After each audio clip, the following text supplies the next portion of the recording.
Chapter 17. In this chapter, Krishna begins with an enumeration of the godlike qualities. It will be noted that these qualities or virtues are not so numerous as they are comprehensive and complementary, and that, taken as a whole, they fully express the title under which they are assembled, a godlike nature.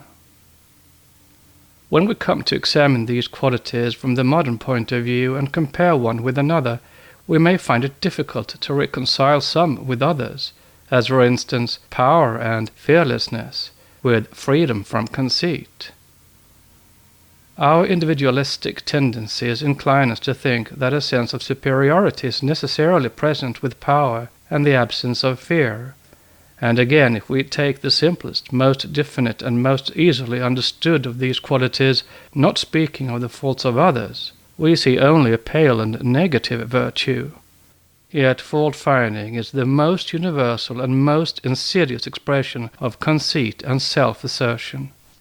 Speaking of and pointing out the faults of others is a vice which masquerades under many forms of virtue, but in reality it is used to hide our own faults and present the appearance of a righteousness we do not possess.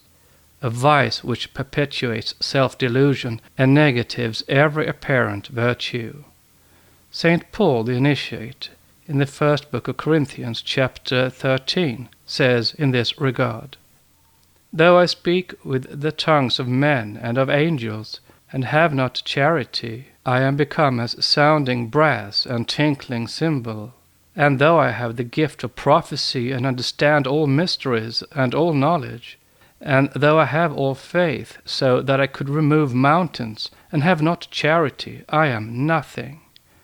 And though I bestow all my goods to feed the poor, and though I give my body to be burned, and have not charity, it profiteth me nothing." Unquote from the Bible. Charity implies the possession of all the virtues, for they are all included in it. It implies the absence of fault-finding and condemnation. But charity is not negative. That which makes charity effective is knowledge, not sentiment. Hence the need of discriminating between what are here called godlike and demoniacal natures. We must therefore inquire into the meaning of discrimination.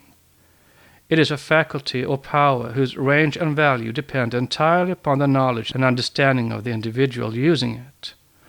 All men use this faculty, but in as many different degrees as exist between the densest ignorance and the highest intelligence and wisdom. It may be called the ability to do the right thing at the right time and in the right place on every plane of action. This necessitates a universal point of view, an understanding that covers the whole of nature, and a universal application of both. The ancient wisdom of the Gita begins with universals and descends into particulars, this being the course of evolution. It posits one spirit as animating all beings and all forms, and shows the universe to consist of an aggregation of evolved beings of innumerable grades, each with its own form and tendencies, and each acting according to its own acquired nature. Whatever accords with the acquired nature of each being will appear to it as good. Whatever obstructs or opposes it will appear as evil. This being true, it is self-evident that good and evil are not things in themselves, but are appearances due to the attitude of the perceiver towards things, forms, conditions, and circumstances. No such considerations as the above could be addressed to any being lower than man, because he alone, of all those in physical forms, has reached that point of development of his acquired nature which enables him to grasp that which is above as well as that which is below, and permits him to extend his range of perceptions in all directions. He has reached that point at which he can know himself to be immortal, and may, if he wills, and bring his acquired nature in accord with his own spiritual nature. All of his perceptions are the pairs of opposites. Without these he could never find himself, nor understand the natures of those who are struggling to free themselves from the binding force of self-identification with forms and conditions.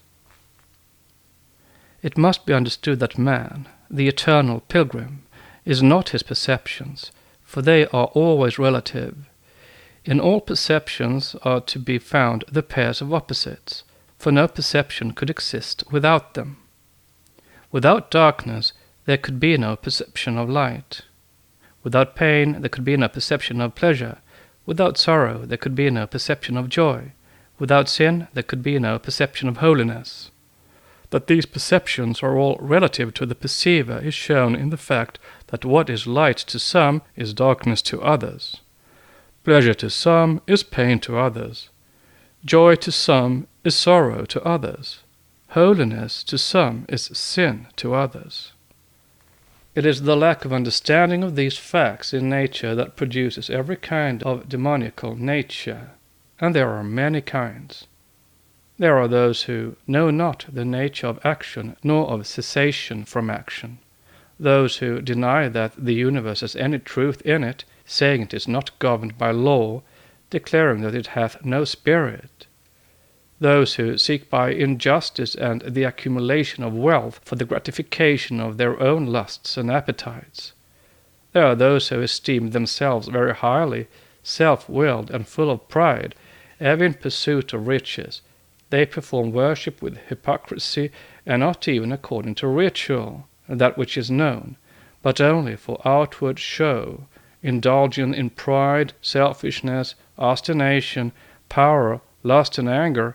They detest me, the one Spirit, who am in their bodies and in the bodies of others.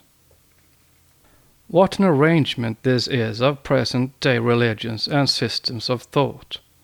All sects present formulas which must be accepted on faith, but which cannot be proved to be true. Many systems of thought affirm the unproven and unprovable and deny the obvious facts of experience, thus ignoring law and justice in the universe. They deny the effects they perceive on one side of nature, and affirm as self-existent the effects they perceive of an opposite kind, deluding themselves by offsetting one effect against the other, and never perceiving the cause of both effects. None of these religions and systems of thought, as represented by their adherents, have the faintest suspicion that they are but repetitions of the errors of past times and peoples. Yet such is the fact known to every student of ancient literatures, religions, and sciences, who has gained discrimination by means of the pairs of opposites. As before said, true discrimination proceeds from a universal point of view, an understanding that covers the whole of nature, and a universal application of both. The universal point of view is that all manifested nature, including all things below man, man himself, and all beings above man, as well as all forms, degrees of substance, and elements, have proceeded from one source, the one Spirit. The understanding comes from a realization that, from atom to the highest being, each is an expression of that one Spirit, and that from the faintest glimmering of perception in the lowest kingdom of the heights of divine knowledge, the path is the same for all under law.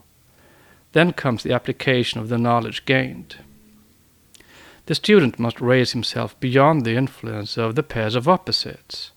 He must see that these are but the means and modes necessary to give him ever-widening perception, and he must realize that he is the perceiver and not any nor all of his perceptions. And as he raises himself above that influence, he will find others like himself, and still others beyond who are of a godlike nature, who love and understand, who possess what appear others as virtues, but which to them are but actions with spiritual knowledge as director, who understand the vices of men to be due to ignorance and not to innate wickedness, and who hence have patience, power and fortitude, universal compassion, modesty and mildness. They know that that which makes for evil can be turned into that which makes for good. That which makes for destructiveness can be turned into that which makes for constructiveness. That which makes for separation and selfishness can be turned into that which makes for unity and selflessness. So knowing, all nature is theirs, every power and element in it are their instruments. Not that the relativities of good and evil can or should be destroyed, but that the spiritual identity of all beings shall be realized at every stage, and only such thought and action prevail as will bring about a harmonious progress towards perfection. True discrimination distinguishes between good, evil, and mixed natures. It knows that all human beings are inherently perfectible, and that the imperfections exist only in the lower acquired nature, that while this acquired nature exhibits itself in actions, its root lies in tendencies fostered by limited and erroneous conceptions. The effort is therefore not expended in classifications of comparative good and evil, nor is there any condemnation of any being because of the state in which he is found to be, but the causes that have led up to each state are shown, the right basis for thought and action is given, the landmarks upon the small old path that leads far beyond comparative good and evil are pointed out, and the pilgrim patiently helped on every step of the way.